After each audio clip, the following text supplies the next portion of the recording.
So that was new information. I think that was brand new information that he's never revealed. That Mystery Knight was supposed to be dunk and egg point POVs, but then he decided against it. That's not the only revelation from the. I was going to talk about the other thing. The other thing was they had a thing where they're like, all right, we want the audience to come in here, and we're going to select 3 members of the audience, and if you can recite the oath of knighthood in Westeros, George will knight you.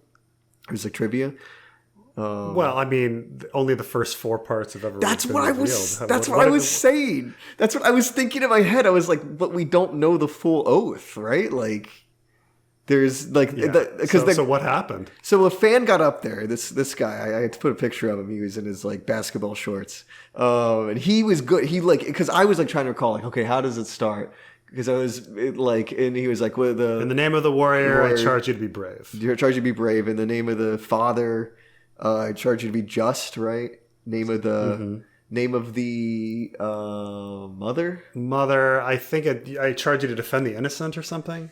I charge you to defend. It might be weak and innocent, but it might just be innocent or something. And then, so he did like the first 2 or 3 lines, and then George was like, you forgot the maid, and that's protect all women.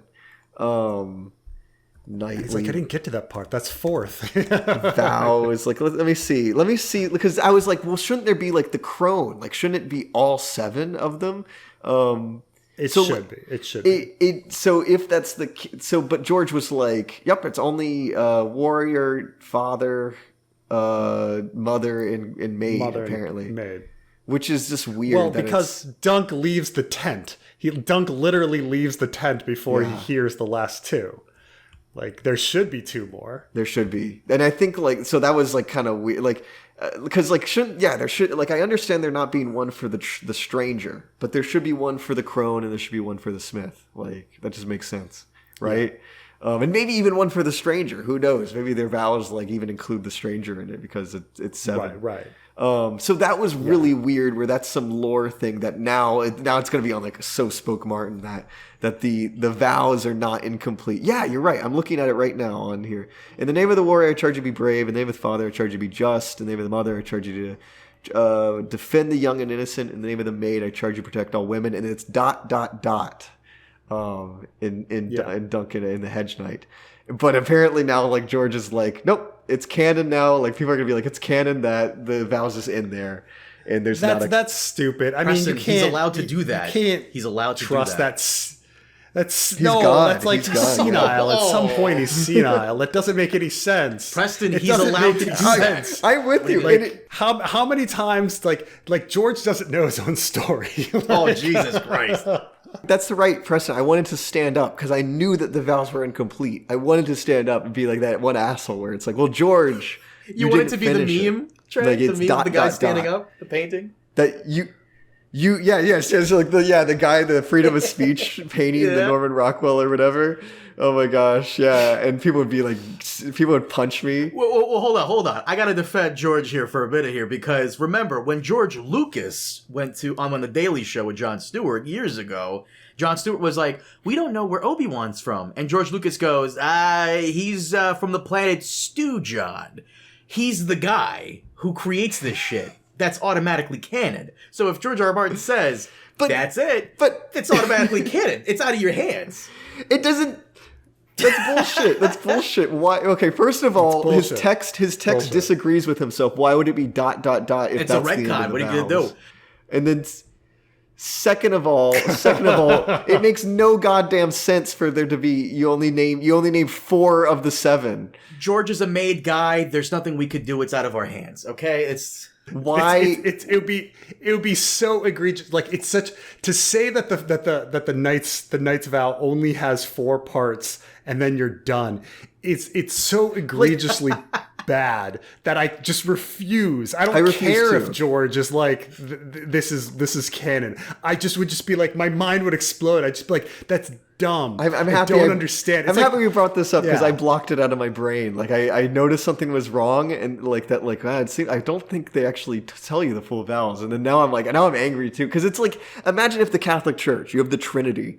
Yeah, and imagine they have a prayer. Is like the Father, Son, and that's it. And you're like, but it's a Trinity. Nope, Father and the Son. And you're like, but No, Look, like if Jesus it's a Christ came Trinity. down and said that, Nope. then what are you going to do? It's Jesus Christ. It's the guy himself. What are you going to do?